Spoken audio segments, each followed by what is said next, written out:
Komið þið sæl. Við byrjum hér á yfirlitskortinu og sjáum að yfir Bretlandseyjum er ansi víðáttumikil lægð og önnur lítil eða svona minni lægðir yfir Skandinavíu. Það er hæð yfir Grænlandi og saman viðhalda þessi kerfi norðaustanátt á landinu næstu daga. Við erum að ganga í svolítið læsta stöðu þar sem að verður yfirleitt kaldara yfir landinu heldur en hefur verið undanfarið. Úrkoma á norðanverðu landinu en svona sólríkt hér syðra. Hiti fór í tæpar 20 gráður á nokkrum stöðum á vestanverðu landinu í dag, þar á meðal á Tálknafirði og í Húsafelli, en það fara svo aðeins lækkandi hitatölunar núna eftir því sem að líður á vikuna.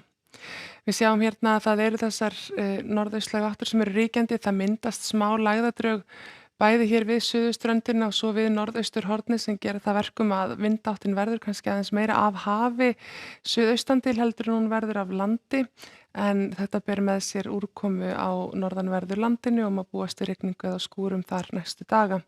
Það hins vegar ætlar að vera bjartviðri hér í suðvestan til á morgun, hiti er svona 10 til 15 stig, víðast hvar á láglendi en svalara til fjalla og áttin er svona norðaustan 5 til 10 en það er heldur snarpari vindur úti á miðunum. Á Breiðafirði er líka sólríkt og hiti svona 10 til 13 gráður yfirleitt en svo þykknar svolítið upp þegar að við förum sérstaklega á norðanverða Vestfirði og síðan yfir í Húnaflóa.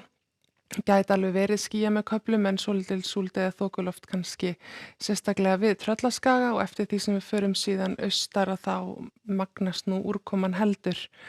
Eins og við sjáum á þessu korti þá er áttin kannski heldur vestlægari á morgun heldur en austlægari en hún er af norðri þannig að það verður svona mest skúraveður á norðaustanverðu landinu og skýjað víðast hvar.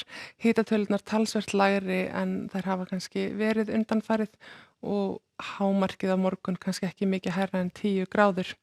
Það rofar aðeins til sunnan Vatnajökuls og svona í nágrenni Vatnajökuls en hins vegar eins og segi þá er smá drag hérna úti fyrir austurströndinni sem veldur því að áttin verður kannski aðeins meira af hafi heldur en af landi þrátt fyrir þessa ríkjandi norðaustanátt yfir landinu.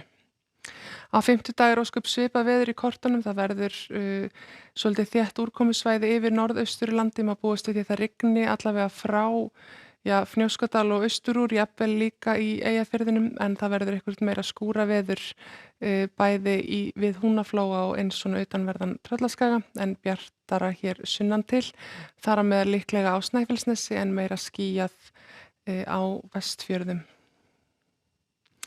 Og á föstudag gefur heldur í úrkomuna á norðanverðu landinu en hins vegar er dragið komið aðeins hérna inn á land þannig að úrkoman færi sig heldur meira til vesturs, það má því búast við rigningu líka í Skagafirði og jafnvel inn á Húnaflóa í þessu árferði allavega. Það er þó áfram bjartviðri sunnan og vestan til og útlit fyrir að verði allbjart hér við suðaustur ströndina þrátt fyrir að hafgolan láta aðeins til sín taka.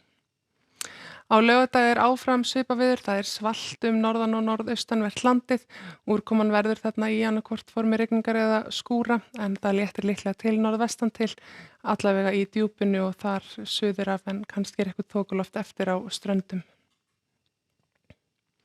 En á morgunu þá er semst útlit fyrir þessa norðlægu átt, hún verður kannski aðeins vestlæg hér á norðaustur helminga, norðaustur fjórðung landsins.